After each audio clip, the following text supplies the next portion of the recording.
Hello students. So previously we have seen how to find out the electric field intensity due to various charge distribution. Now let us see about today's topic is Gauss law. Now it is seen that charge Q will give the flux psi, which is equal to the charge Q. Now this is proved by Faraday's experiment, that is Q is equal to psi. Consider a sphere of radius r and a point charge Q located at the center. Then the total flux radiated outwards and passing through the total surface of the sphere is same as plus charge Q enclosed by the sphere. Now if we replace the point charge by line charge such that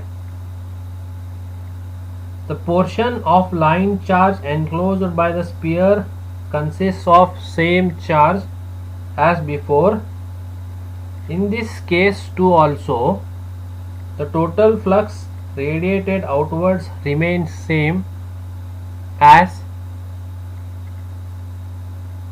Q, which is the charge on the line enclosed by the sphere. Similarly, if point charge Q or a part of line charge Q are moved inside the sphere anywhere, still the total flux radiating outwards from the surface of the sphere remains Q.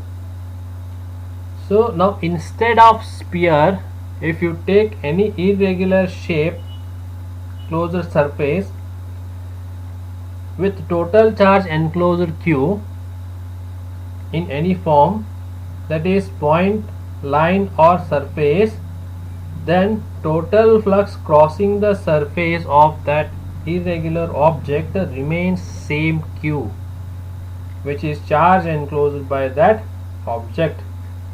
So this results of Faraday's experiments, whatever I have discussed now, leads to the following statement, that is Gauss law. So from this discussion it is clear that irrespective of the shape of the closed surface and irrespective of the type of charge distribution, the total flux passing through the closed surface is total charge enclosed by that surface. So therefore we state the Gauss law as the electric flux passing through any closed surface is equal to the total charge enclosed by that surface. Now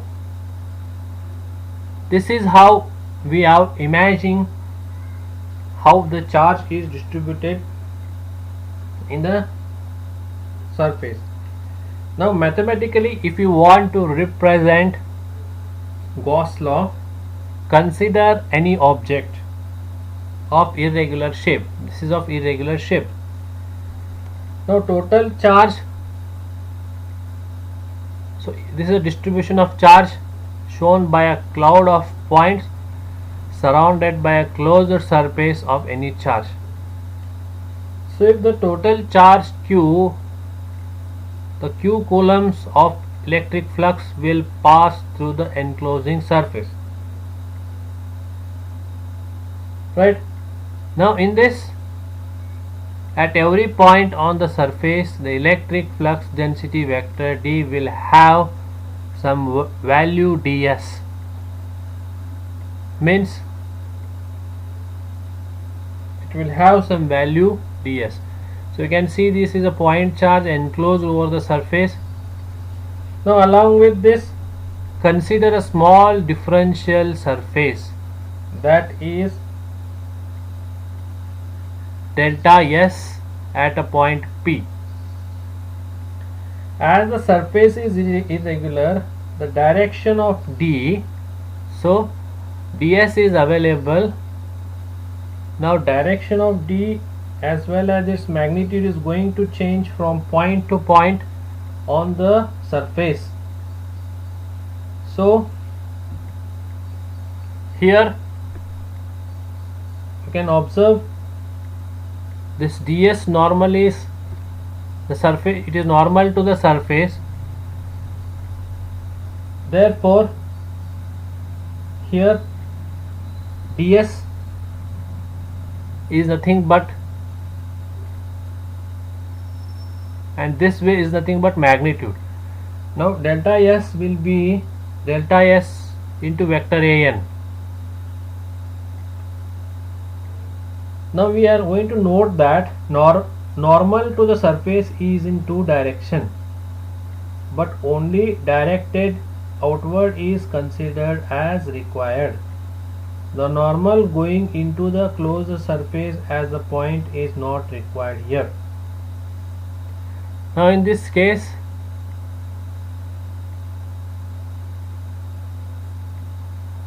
theta will be made angle. This is normal value of the surface an vector, and this is a magnitude, right? Now delta s defines the incremental surface area of with a magnitude of delta s and direction normal to the plane or tangent to the surface at the point in question. Now at any point P where ds makes an angle theta with delta s, so then flux crossing delta s is the product of normal components of ds and delta s, that is del psi is equal to flux crossing delta s ds cos theta dot del s, that is ds dot del s. So integrate this, psi is equal to integration of d psi, integration over closed surface ds dot ds. Okay, so the resultant integral is a closed surface integral with ds always involves the differential of two coordinates. So we can formulate the Gauss law mathematically as psi is equal to integration over closed surface ds dot ds, that is nothing but charge enclosed. So whatever the closed surface you are seeing is carried out is called as Gaussian surface.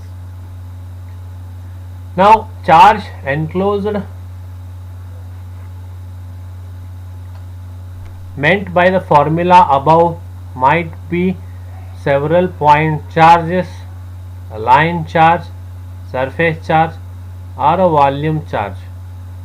So Q is equal to summation of Qn, Q is equal to integration of rho L dl, Q is equal to integration over rho S ds, and Q is equal to rho V dV.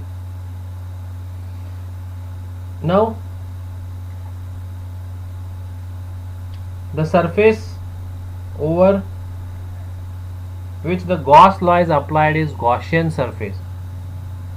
Now obviously such a surface is closed surface and it should have to follow some following condition. Those are: the surface may be irregular but should be sufficiently large. That is the first one, so as to enclose entire charge. This is the first one. Surface must be closed. Second one, at each point of surface D is either normal or tangential to the surface. Fourth one, the electric flux density D is constant over the surface at which D is normal. These are the four conditions. Now what are the some limitations of Gauss law? Limitations are, it is applicable to symmetrical problem but not be applied to non-symmetrical problems. The problem is said to be symmetrical if D is normal to the Gaussian surface everywhere. This is the first limitation. Second limitation is, it is applicable on Gaussian surface and not applicable on non-Gaussian surface. It can be applied only if the surface encloses volume completely. So these are the three limitations. Now, so we now take the last form written in terms of charge distribution to represent the other form. So therefore, rho s